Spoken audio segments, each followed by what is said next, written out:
Hello and welcome to another exciting episode of TechGeek Podcast. I'm your host Sukriti, and today we are diving deep into the world of developer advocacy, event-driven architectures, and the future of Kafka. Joining us is none other than Tim Berglund, VP of Developer Relations at Confluent, a leader in data streaming and real-time event processing. Tim is a well-known technologist, speaker, and educator who has been at the forefront of helping developers build scalable and resilient streaming architectures. In today's episode, we'll explore scaling developer advocacy, how Confluent engages and educates a global developer community, the future of Kafka, what's next for one of the most widely adopted event driven platforms, stream processing versus traditional databases, how to help developers transition to a real time mindset, the demand supply gap in developer skills. Where does India and the global market stand? Challenging questions from the developer community, Tim's most thought provoking moments from meetups, AI and data streaming, best practices for integrating AI models with real time data pipelines, and performance optimizations, which are advanced techniques for scaling large Kafka deployments. And last but not the least, quick tips for developers choosing cloud solutions. Now, if you're a developer, architect, or a tech leader looking to stay ahead in the world of streaming data and developer relations, this is an episode you would not want to miss. So let's dive right in. Welcome to the show, Tim. Interesting part of your job here at Confluent to There are begin with. so many different ways to reckon interesting. Okay. So I'll just throw a few out. I'll say the most fun things that I do, the best days are days I'm on stage or in the studio. That's just like playtime. I don't get to do that very much. I'm usually managing in meetings and Slack and things. It's a job, and the most intellectually interesting part of the job is there's a lot happening in the world of software right now. I'll give you the long version of the story. Sure. There were mainframes and people wrote software on mainframes, and that lasted about 30 years as kind of the only game in town. And then networked PCs showed up in the 80s. And there was a very different way of building applications and of managing data. And that caused data warehousing to become a thing. Like the data warehouse was born because of networked PCs. And so you had a few decades of people doing things one way, and now there was this completely different way of doing things. And that lasted about 30 years until, 10-ish years ago, Kafka shows up. And now we're in this second major transition in the way applications are built and data architectures are built, the era of streaming, of data streaming. And probably the most intellectually interesting part of the job is just trying to wrap our minds around that. That's a lot of Confluence work in product strategy, in external advocacy to technical audiences, is trying to explain that and kind of think through it with people. What's happening? We've identified, we talked about the data streaming platform, Stream, Connect, Process, Govern. What's next? Tableflow seems to be a new component of that. Well, what's next after that? There's going to be something. We're not done. And imagining that and explaining it to the world of developers is a lot of fun. I'm sure. And you have a part wherein you have a direct interaction with the people working at the core of these technologies. Yes. Right? I will just move to a very interesting part of the developer advocacy that you do. Confluent has been a very strong community so far, and we all know how innovative it has been.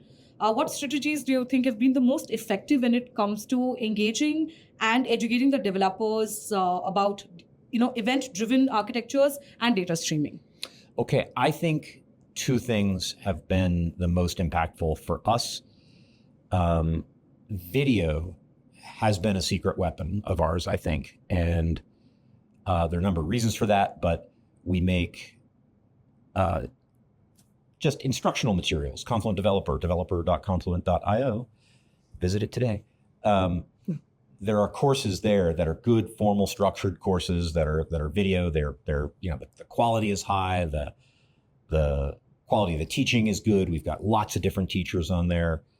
I think we do that really well. And we do some creative stuff really well too. We have fun and tell our technology story and explain things sometimes in a creative and humorous way that I think connects with people. So that's one thing. Okay. Is video.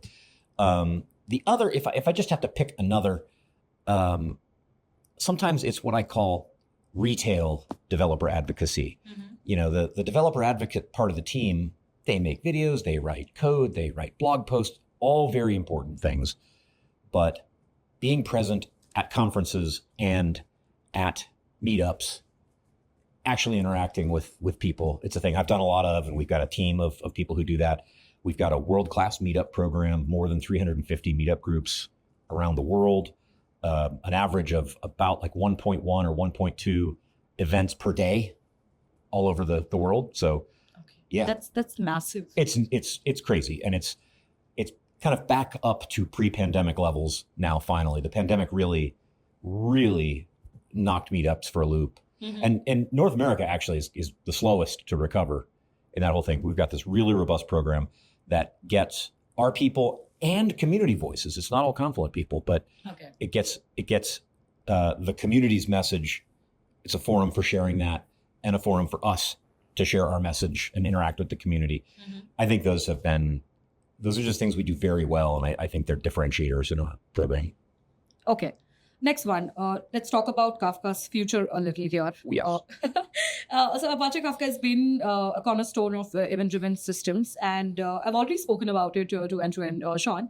What are the next big advancement that we can expect from Kafka ecosystem that developers can actually watch out for? I think you said ecosystem, and that's the right word. I was talking a minute ago, my brief history of computing, kind of dividing it into three eras, and we're in the era of data streaming now. If you look back at what happened in the 80s when client server was this new thing and network PCs were suddenly how everybody was building business applications, there was this explosion of a bunch of technologies, development tools, weird, crazy kinds of databases that are now, maybe they're a Wikipedia page, if that. They're just history. They're not products anymore. There's all this innovation and experimentation in that new era when there's this big pivot. We're in the era of data streaming, and we're seeing that kind of thing too. So what's next in the Kafka ecosystem is the right question. Kafka itself is going to continue to evolve. And if you look at you go down the important features in 4.0, the basic theme is let's make this thing better at running in the cloud. I mean, that's been a long-term project with Kafka. Yeah. But the ecosystem, we are discovering what do we need on top of Kafka? Because Kafka is the universal data substrate now. It's the thing that we build systems on. What it does very well. And it is, I think the world has determined precisely the right abstraction that we need for the kinds of systems that we're building. And yet there is so much it doesn't do, right? It just is not gonna, you can't query it. You can't ask, the only question you can ask it is, what's the next event? And there are all of these things like searching and, vector stores and key lookups and analytics queries and slow analytics and real-time analytics and all of these things. We're learning what those pieces are. And I think what's next is a continued exploration of the layers that are going to emerge on top of Kafka. And that's an inherently messy process, right? There will be some things that get a little bit of traction and don't work, and some ideas that are just bad ideas that don't work out, and some things that stick. And we get to learn with the community what those things are. Flink, for example, is a thing that has stuck. And we're all in on that now. Right. What's next? Well, Tableflow is an interesting kind of hint. And it certainly has a lot of implications. We'll see where that goes. Wonderful. I'll now move to the data streaming and AI amalgamation, the entire gamut that everyone's talking about.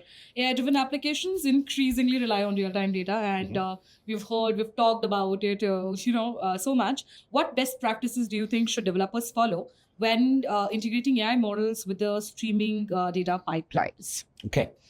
There really is one architecture that has emerged as the thing.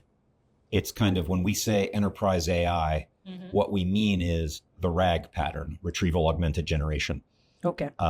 So you've got data sources. They are probably streaming data sources. If they're not, then usually you make them into streaming data sources with something like change data capture or something. So you've got now data in Kafka, and there's a process where you turn that into embeddings and store them in a vector store and enhance your foundation model queries with that. And that whole chain, that's the thing. And we're starting to create some content as a DevRel team to just help that make that more accessible. It's anybody who's thinking about enterprise AI either knows the pattern or knows what it's called. It's kind of early days, and it's time to give people some resources to help them make that more concrete. Okay. I will now move to the skill set part here a little, Tim. I want to touch base and understand that, many developers actually come from a traditional database background. That is the convention out there. You being one of them. I mean, why not? Developers of a certain age, that's kind of how it was. Okay. So when we talk of the entire career transition, let's just say, and the entire mindset, or skills, let's just say, of the event-driven architectures, what are your suggestions? What kind of skill set should one pick up in order to learn? Because we are in that space where technology is consistently innovating. Yes.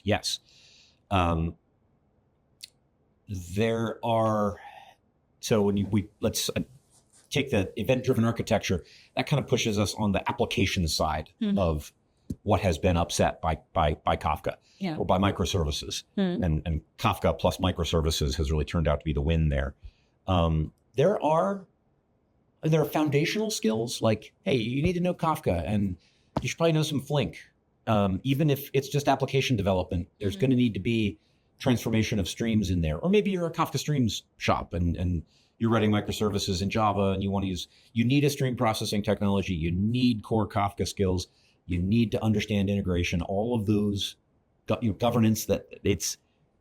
This talk of the DSP is not accidental. You really do need to know that stuff. And then there are some application development patterns for building event-driven microservices. Okay.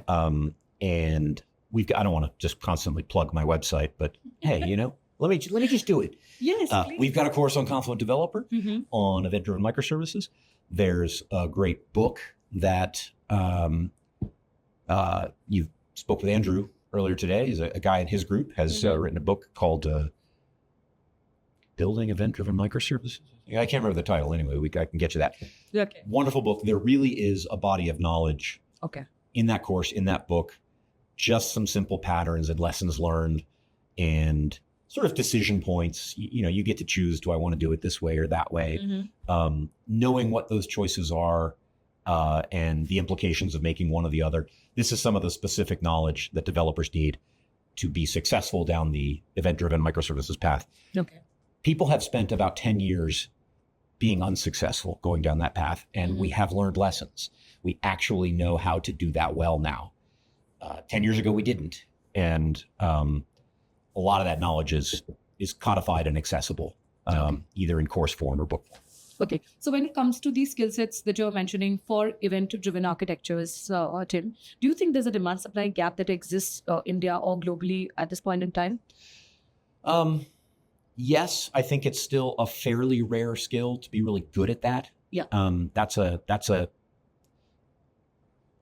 thinking as an employee, as a career developer. Yeah. That's a great differentiator. If you've got those skills, you're going to have a job. And you're going to be paid well, which means, and that's a sign that there is, we're not at the market clearing price there yet. Supply is not quite as high as it should be. So there's more to be done there.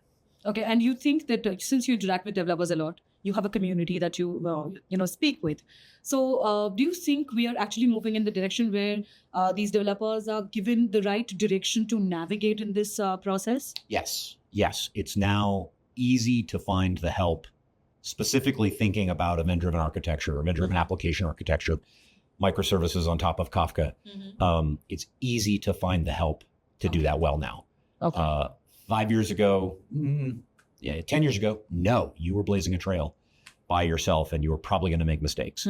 So it's better, even though folks who have done it and really have mastered the skills are still rare. Everybody can find what they need. Okay. A candid one. You meet a lot of people out there, especially in your, profession, the developers and the entire community. What is that one striking question so far you've been asked from this community about these event-driven architectures? One striking, some challenge or any use case, anything that you can remember? It gets very specific. Any random thing that you remember? The big kind of decision point that people come down.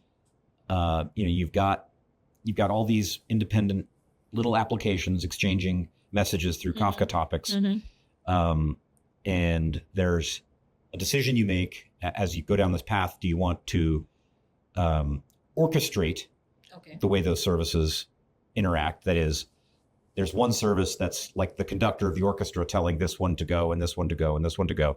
Or do you want to choreograph them where, like a dance, one of them does something and another one responds and another one responds? Okay. There are trade-offs. Again, this isn't like super profound. It's rather technical and in the weeds, but that's kind of the big thing. Okay. These are camps in the event-driven architecture world. Do we want to orchestrate or do we want to choreograph? And you could find. And what's better? Nope. Can't say.